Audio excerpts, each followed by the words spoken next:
안녕하십니까?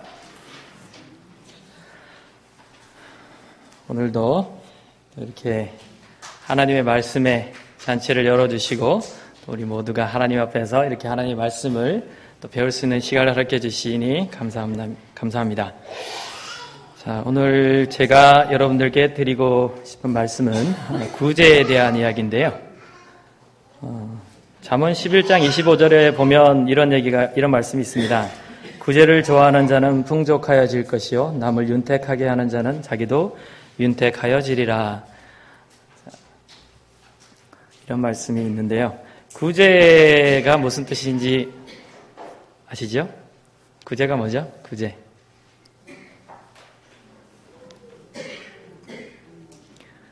이제 사전을 좀 찾아봤더니 자연적인 재해나 사회적인 피해를 당하여 어려운 처지에 있는 사람을 돕는다.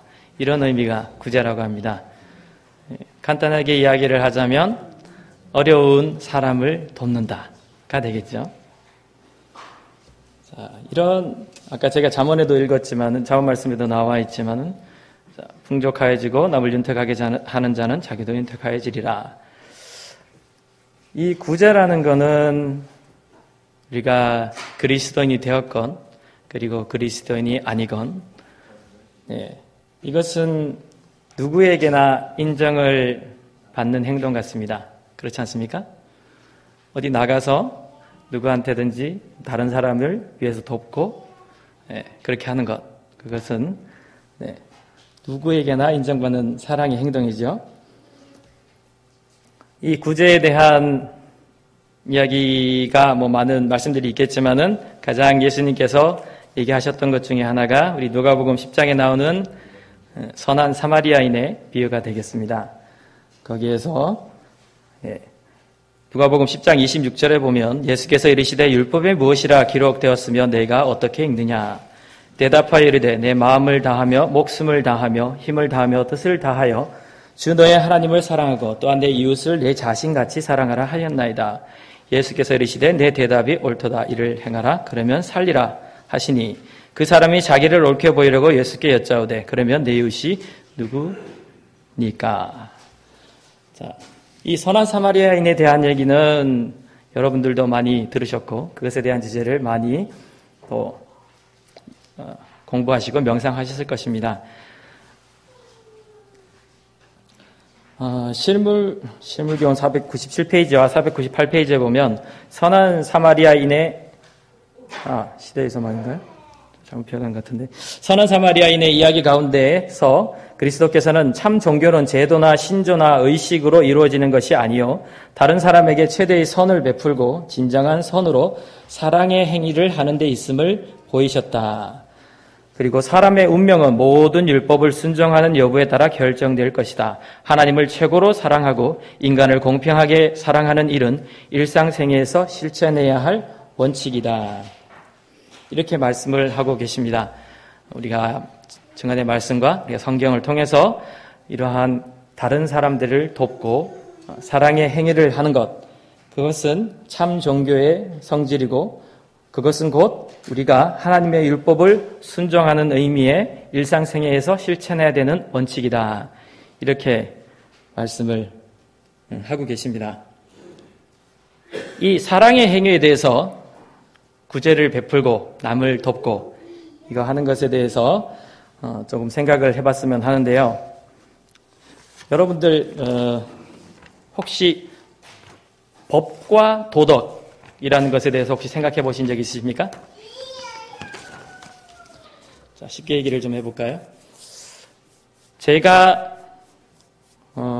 박규태 목사님께 예의를 지키지 않으면 법에 저촉이 됩니까? 저촉이 되나요? 법이라는 것은 사전에 이렇게 돼 있어요. 국가의 강제력을 수반하는 사회 규범이다.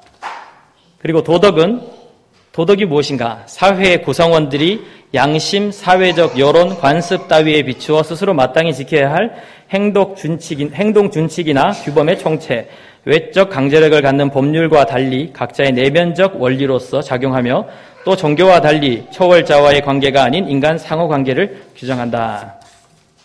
이렇게 사전에는 정의를 하고 있어요. 간단히 말씀을 드리면 어디에서는 이렇게 규정을 하더라고요. 도덕이라는 것은 인간이 지켜야 할 최소한의 법이다. 그래서 제가 친절 혹은 배려 혹은 구제 그리고 더 나아가면 겸손 자 이런 거는 도덕적에 속합니까? 법에 속합니까? 도덕에 속하죠. 그렇죠? 법이라는 것은 물론 도덕의 안에 포함되어 있지만 기본적으로는 법은 내가 내 자신의 테두리에서 내가 지켜야 할 거예요. 그죠? 그게 법이에요. 최소한으로. 남에게 피해를 주지 않고 지켜야 될 법입니다. 그죠? 그것을 내가 남에게 위해를 가하고 남에게 해대는 것이 있기 때문에 법이라는 테두리가 생기고 그리고 다른 사람에게 그것을 막게 하는 게 법이죠.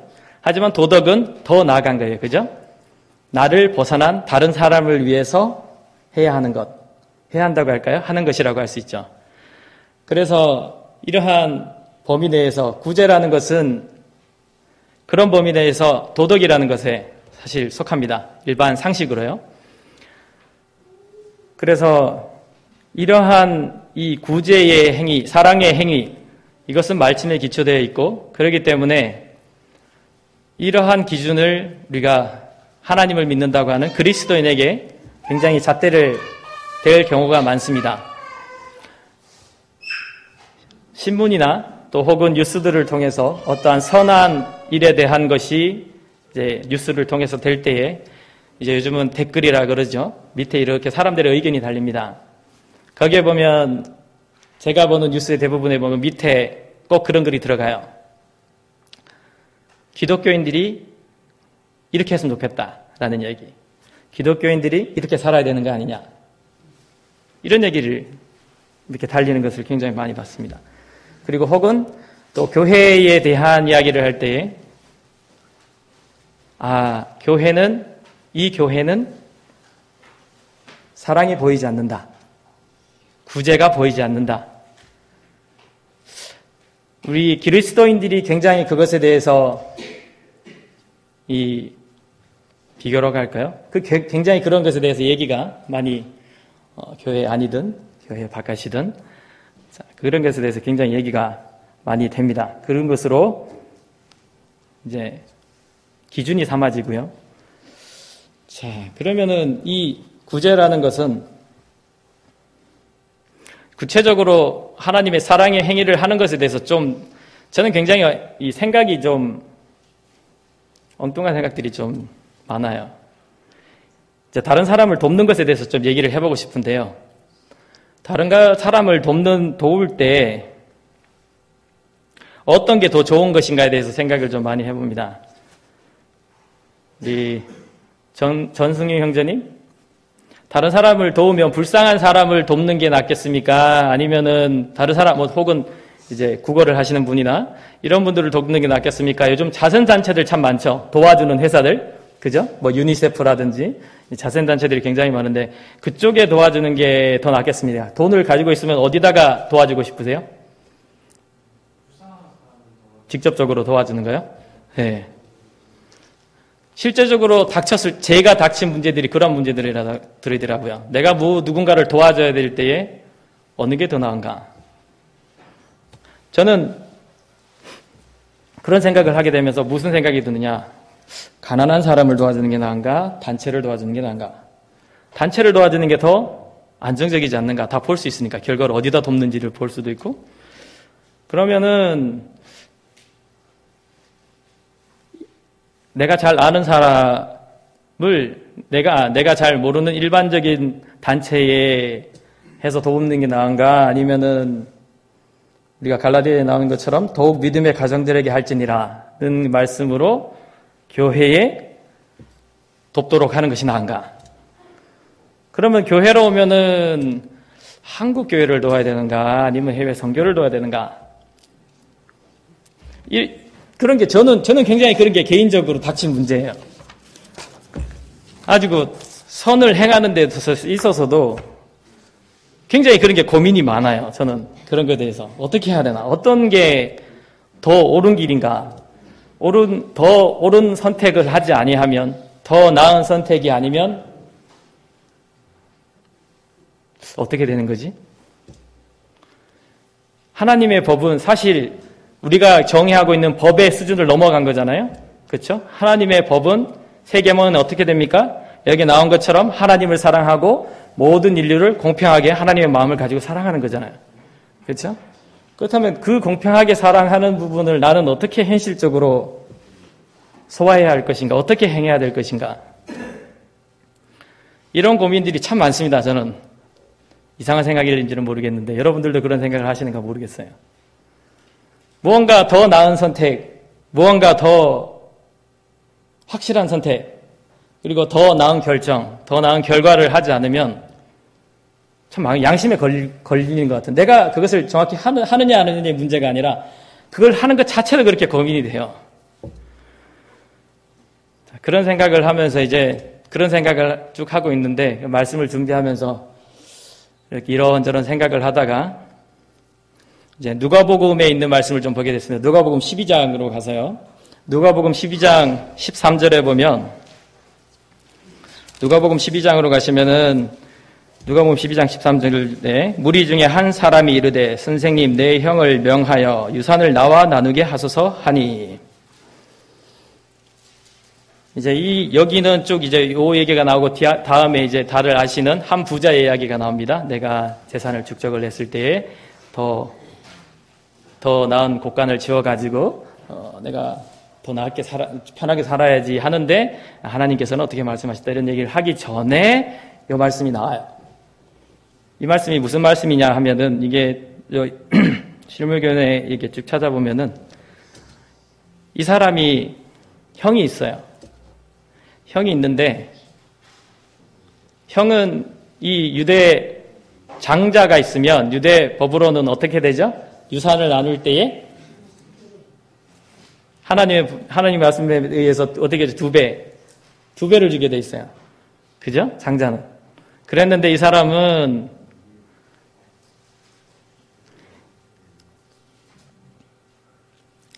이것을 자기의 몫을 이 형님이 뺏어간 걸로 생각을 한 거예요. 이 내용이 실무경에 나와 있습니다. 그래가지고 예수님한테 말씀을 드렸더니 왜 이 사람이 이 생각을 해야 되냐면 그 전에 이 말씀 나오기 전에 예수님께서는 어떤 세상의 주관자들과 이런 앞에서 하나님의 성령의 인도하심으로 지혜 있게 할 수 있는 말을 지혜롭게 할 수 있고 그런 힘을 주시겠다는 말씀을 했을 때 이 사람에게 들었던 생각이 예수님한테 말씀을 드려가지고 형한테 좀 그거 잘 나눠달라고 얘기를 하면은 예수님 말씀은 들을 것 같다. 형은 그런 권세를 가지고 얘기를 하시면 그런 자기의 마음을 가지고 질문을 한 거예요. 그랬을 때에 누가복음 12장 14절과 15절에 보면 예수님께서는 이렇게 대답을 하십니다. 이르시되 이 사람아 누가 나를 너희의 재판장이나 물건 나누는 자로 세웠느냐 하시고 그들에게 이르시되 삼가 모든 탐심을 물리치라 사람의 생명이 그 소유에 넉넉한 데 있지 아니하리나 하시고 가장 간단한 방법은 뭐죠? 예수님께서 하실 수 있는 가장 간단한 방법? 법들을 알려주시면 돼요. 그죠? 이러한 법이 있다. 저는 이것도 보면서 고민이 되더라고요. 제가 만약 지금 이렇게 대답을 해야 된다 그러면 2배를 줘야 된다고 얘기는 못할 거 아니에요. 지금은 다 공평하게 해주니까요. 예수님이 어떻게 대답을 하셨을까? 과연 대답을 하셨다면. 시대의 소망에서는 예수님께서는 이 사람에게 그 일을 판단해 주실 수 있고 옳은 것을 대답해 주실 수 있다고 나와 있어요. 그런데 그것이 그렇게 알려주는 것이 이 분쟁에 있어서 끝이 아니라는 것을 아셨다고 했어요. 무엇인가를 올바르게 나눠주고 올바르게 알려주는 것, 법의 도리대로 알려주는 것, 혹은 도덕의 방법대로 알려주는 것 굉장히 중요합니다. 그죠? 모르는 사람에게 그런 지식을 알려주는 것.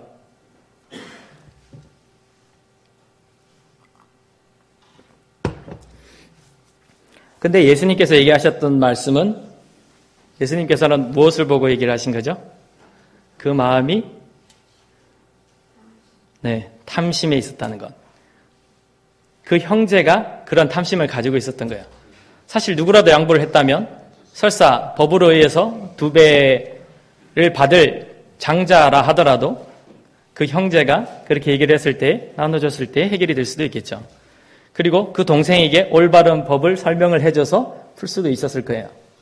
어느 쪽이 되었건 예수님께서는 그것에 대한 것을 옳게 판단해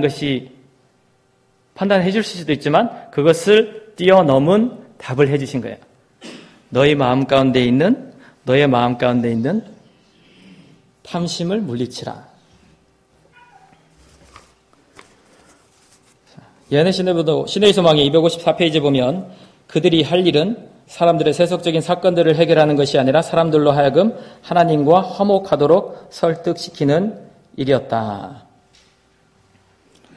예수님께서는 이 사람에게 알려주시고자 하셨던 것은, 그리고 우리에게 교훈하시는 것은, 우리가 어떤 것을 세속적인 사건을 해결하는 지혜를 주실 수도 있습니다. 그죠? 아예 안 주시는 건 아니에요. 하지만 우리가 어떤 일을 해결해야 되는 것은, 그것의 최종 목적은 어디에 있습니까? 하나님과 화목하는 데 있는 거죠. 우리는 참 살아가면서 무엇인가를 선택하고 살아가야 되는 삶이지 않습니까? 굉장히 어떤 것에 대해서, 옳음에 대해서 많은 순간 선택을 하게 돼요. 그랬을 때의 목적이 어떤 것이 옳은가? 법과 도덕에 의해서 어떤 것이 더 나은가? 우리가 살아가는 인간관계에 있어서 어떤 결과를 낳는 것이 더 나은가? 이런 것에 대해서 굉장히 고민을 많이 하는 것 같습니다. 제 경우가 그렇고요.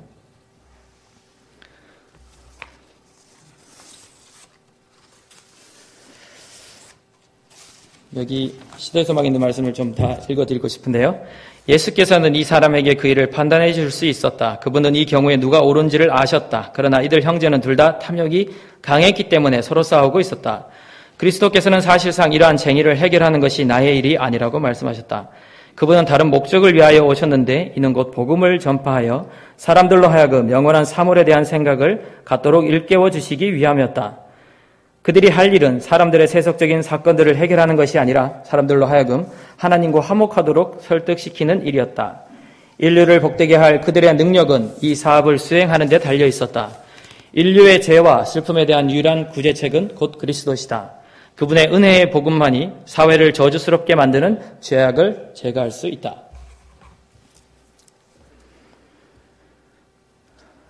사랑의 행위를 하는 것, 그리고 또 어떤 나은 선택을 하는 것, 도덕적으로 인정받는 것, 혹은 법적으로 인정받는 것, 굉장히 중요합니다. 결과적으로요. 그렇죠? 우리가 남에게 해를 주고 또 나 자신을 지키고 또 사랑에 대해서 베푸는 것, 그거는 분명히 정해져 있는 것이에요. 그래서 남을 위한 이타적인 사랑을 우리는 해야 된다고 하는 거죠. 근데 그것을 조금 더 생각을 해보면 때때로는 굉장히 그러한 방법과 어떻게 해야 되는 과정과 그리고 내가 그것을 하기 위한 착한 마음을 가지는 것, 사람의 중심을 보시는 하나님, 그리고 사랑하라고 하는 그 과정, 그리고 사랑에 대한 결과가 드러나는 것, 이러한 우리의 시작부터 과정을 통해서 끝까지 가는 전신이 되는 그 행동에 대한 모든 것, 이것을 올바르게 해야 된다고 하는 것으로 우리의 삶을 판단하는 것이 아닌가, 이런 생각을 좀 해봅니다. 그래서 좀 전에도 말씀을 드렸지만 그리스도인이 아니던 그리스도인이던 우리가 드러나는 그러한 구제에 대한 사랑의 행위를 하는 것에 대한 것만이 기준점이 되는 그러한 일이 있는 것이 아닌가. 만약 거기까지가 끝이라고 한다면 우리는 그리스도인이라고 불릴 필요도 없지 않습니까?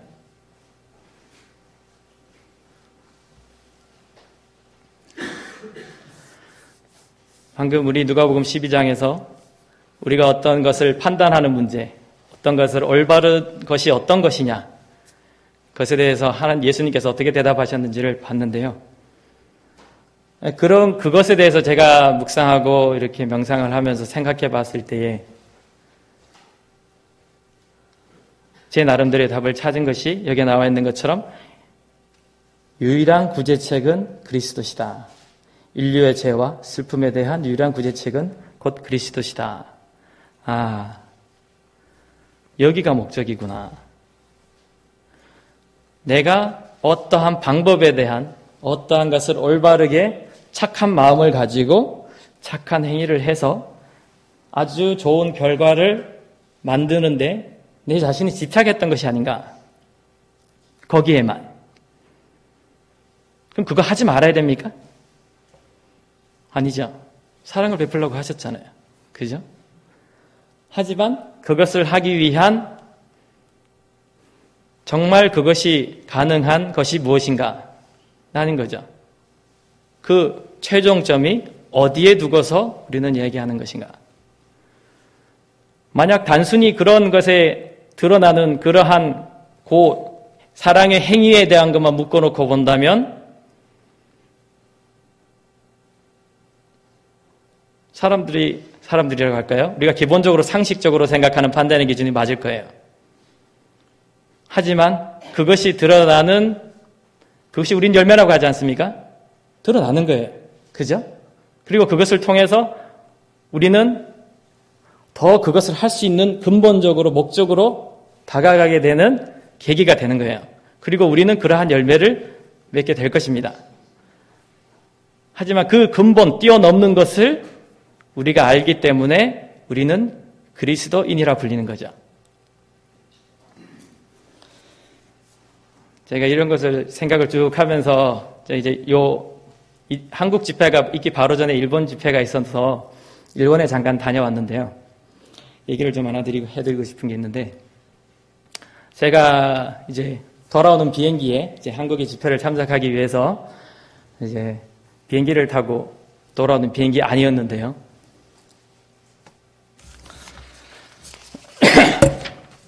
죄송합니다.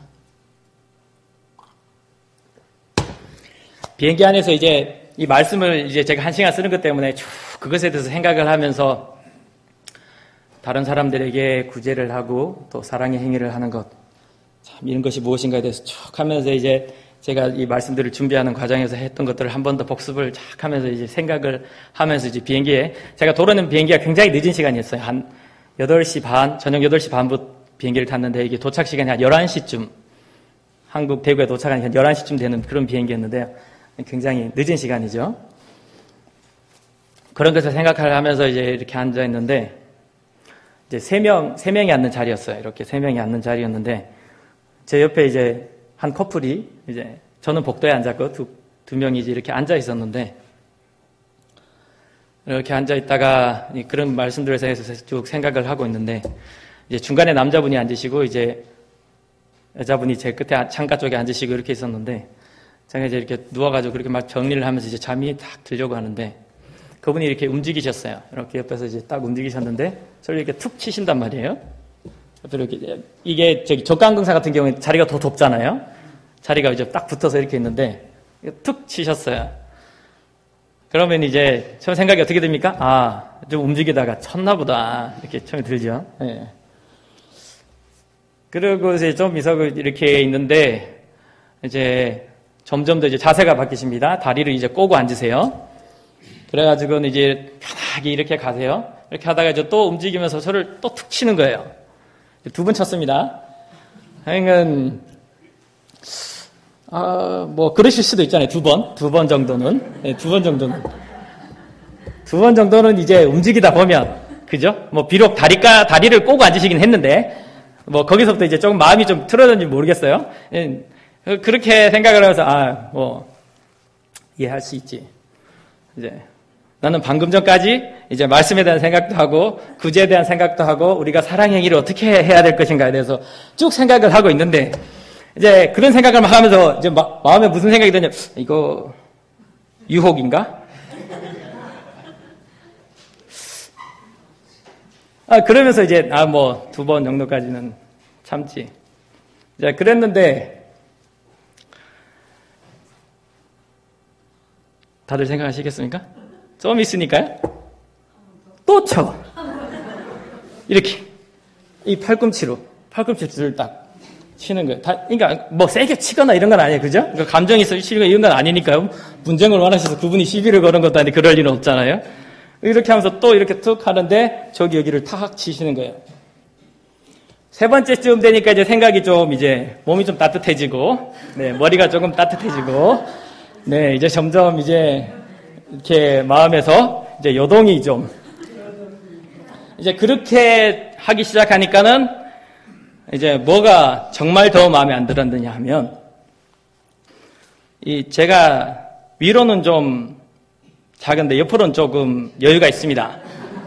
그래가지고 이제 좀 좁은 자리를 앉으면 좀 신경이 쓰여요. 뭐 옆에 가서 누가 칠 수도 있고 이러기 때문에 자리에 앉아가지고 손을 요렇게 하고 요렇게 있었단 말이에요. 자는데도 이렇게 하고 있었거든요. 저는 전에 앉아가지고 이게 누가 건드릴 수도 있고 하니까 사실 이렇게 의자를 조금 이렇게 할 수 있는 그런 특권도 있지만 나도 이렇게 할 수 있는데 저는 사실 진짜 이러고 앉아 있었거든요. 이렇게 앉아고 손을 이렇게 겸손히 앞으로 하고 자 이렇게 해가지고 이런 상태로 이제 생각을 하고 잠을 자려고 했단 말이에요. 그런데 3번 이상을 치시는 거예요, 저한테. 나는 이렇게 했는데 나는 기본적인 법도 지켰고 나는 이 다른 사람들에 대한 배려도 했고 그리고 내가 불편한 건 내가 감수를 하고 자 이렇게 갔는데 처음에는 그런 것까지 생각을 안 했는데 3번을 넘어가니까 이제 그게 내가 하려고 했던 그 배려가 화를 내는데 시너지가 되는 거예요. 나는 이렇게까지 배려를 했는데 그 친절하게 했던 것이 어떻게 되는 거죠? 미움을 더 덮어가지고 이제 플러스가 되려고 했던 게 내가 하려고 했던 그 마음가짐이 곱하기가 되는 거예요. 그러면서 생각을 하고 있는데 웃음이 탁 터지는 거예요.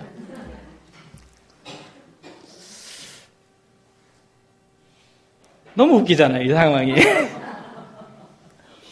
나는 방금 전까지 그러한 생각을 가지고 사랑의 행위에 대해서 생각을 했고 남을 도와야 되고 이런 것에 대해서 생각을 하고 있으면서 그렇다고 생각을 하는데 지금 옆에서 나를 괴롭히는 것도 아니고 그분이 좀 편하게 하는 것도 아니고 그것도 있었군요. 이게 밤이니까요. 다 불을 대부분 껐어요. 그런데 이 2분은 뭘 보시느라고 핸드폰을 밝기를 최대로 하신 것 같으세요. 불을 이렇게 하고 보는 거예요. 그러니까는 불이 제 눈을 자꾸 때리는 거예요. 잠을 못 자게.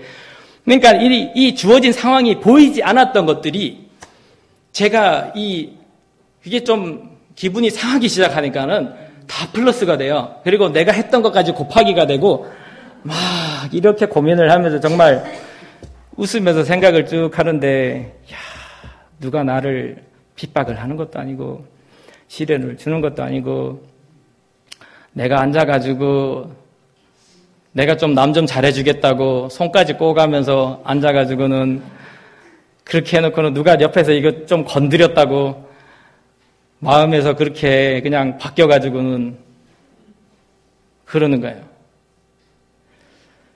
이래갖고 나 이거 설교를 할 수 있을까? 마음에서 이러한 마음 상한 일이 이렇게 쌓아두고서 내가 할 수 있을까? 이런 생각이 들면서 내가 지금 무슨 생각을 하고 있는 거지?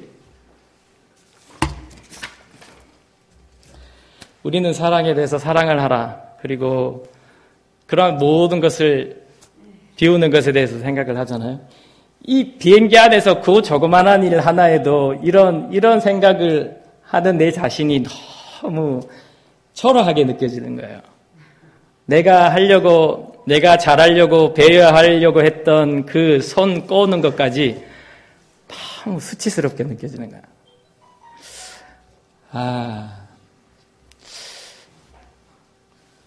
뭔가를 가르쳐 주시려는 것보다 이런 생각을 하면서 제가 제 나름대로는 굉장히 좋은 시간이었던 것 같아요. 비록 마음에서는 이런 게 올라오는 그런 시간이었지만은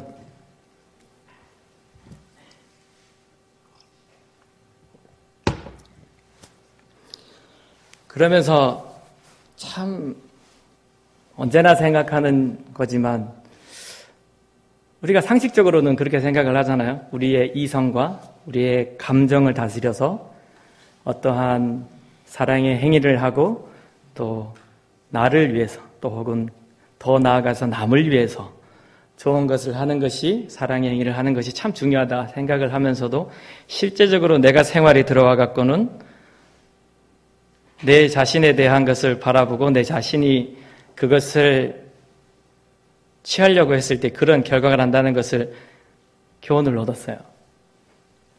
그래서 그런 생각을 하면서 다시 선한 사마리아인 이야기를 생각을 하게 되는 거죠. 이 율법사는 자신의 의를 가지고 두 가지 질문을 합니다. 내가 무엇을 하여야 영생을 얻으리까? 자, 예수님께서는 누가복음 10장 27절과 28절에서 이런 말씀을 하세요. 내 마음을 다하며 목숨을 다하며 힘을 다하며 뜻을 다하여 주 너의 하나님을 사랑하고 또한 내 이웃을 내 자신같이 사랑하라. 이를 행하라. 그러면 살리라. 첫 번째 질문에 대해서 이런 대답을 하세요. 그런데 그 대답을 할 때에 시대의 소망에서는 이렇게 말씀을 합니다.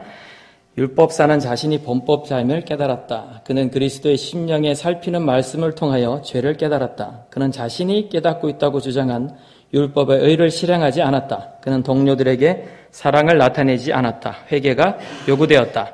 그러나 그는 회개하는 대신에 자신을 정당화하려고 노력하였다.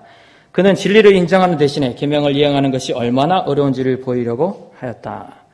이와 같이 하여 그는 죄를 뉘우치는 일을 회피하고 백성들의 눈앞에서 자신을 변명하려고 하였다. 그주의 말씀은 그의 질문이 불필요한 것이었음을 보여주었다. 왜냐하면 그 자신이 자기의 질문에 스스로 대답할 수 있었기 때문이다. 그럼에도 불구하고 율법사는 내 이웃이 누구오니까? 라는 질문을 던졌다. 첫 번째 질문, 이를 행하라 그러면 살리라. 율법사가 했던 그 대답에 대해서 예수님께서는 그렇게 대답을 하셨죠. 이를 행하라는 얘기를 하신 거예요. 예수님께서는 이를 행하라는 그 말씀을 주시면서 그 율법사의 마음을 만지신 거예요. 그랬을 때 그에게 진짜 행해야 될 건 뭐였죠?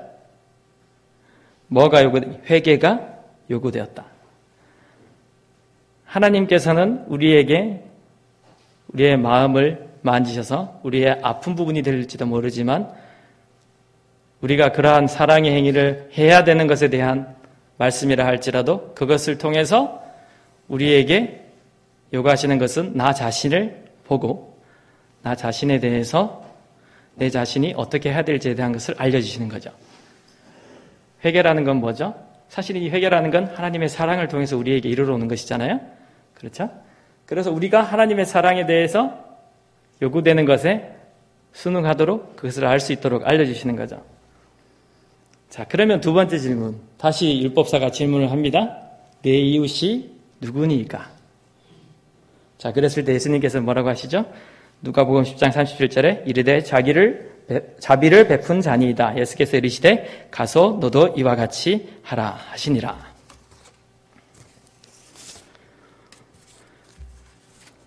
자, 이렇게 대답을 예수님께서 해주신 것에 대해서 시대의 소망에서는 이렇게 또 얘기를 마지막 부분에 시대의 소망에서 이렇게 말씀을 하십니다. 선한 사마리안 장에서요.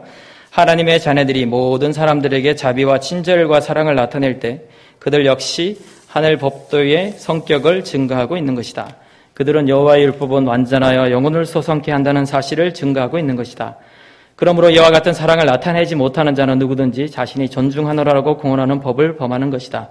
왜냐하면 우리가 형제들에게 나타내는 정신이 곧 하나님께 대한 우리의 정신이 어떠한지를 선언하고 있기 때문이다. 마음속에 있는 하나님의 사랑이 이웃에 대한 사랑의 유일한 셈이다.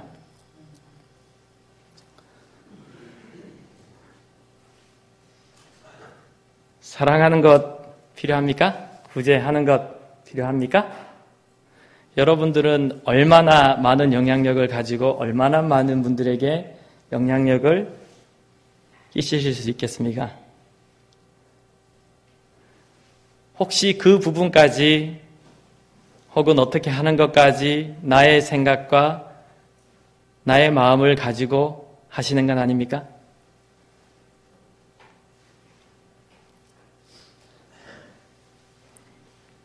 우리가 왜 그리스도인이라고 불리는가? 그것은 유일한 구제책이 그리스도께 있기 때문이죠. 우리 하나님께 있기 때문이죠.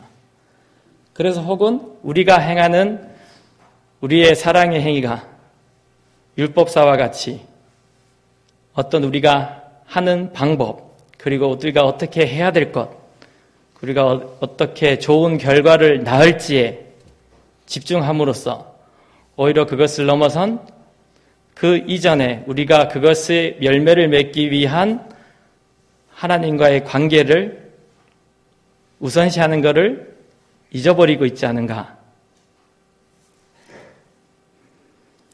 그런 것에 대해서 생각을 하게 되었습니다.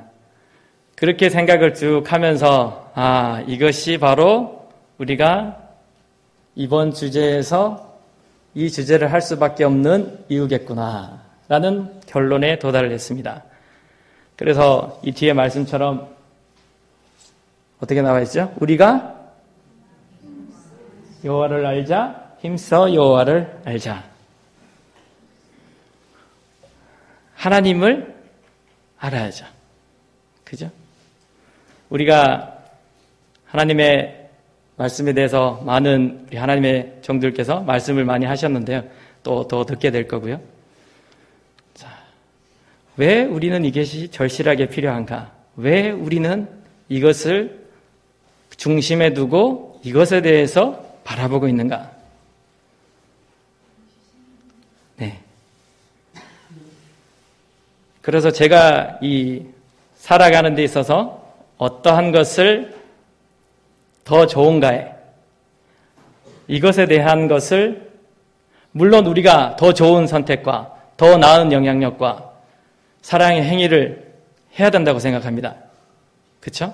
우리가 화목하고 서로 사랑해야 하잖아요. 그렇죠? 그것에 대한 방법이 어디에 있는가?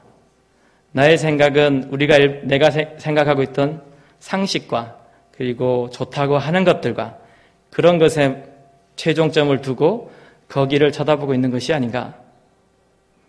우리는 그것을 할 수 있게 하시는, 우리의 열매 맺게 하시는 분을 아는 것이 중요하지 않은가. 네. 이런 것에 대해서 생각을 해봤습니다. 제 개인적으로는 이 말씀을 또 하나님께서 저에게 주셔가지고 이러한 것들을 더 깨닫게 하심을 감사드리고 또 이러한 경험이 우리 모든 성도님들과 함께 나눌 수 있게 해주신 하나님께 감사를 드리고 싶고 우리 모두가 정말 힘써 하나님을 알기 위해서 힘쓰실 때에 정말 우리에게서 하나님께서 원하시는 그러한 열매가 맺힌다는 것을 믿고 나아가시는 우리 모든 성도님들 되시길 바라면서 이사으로 마치겠습니다.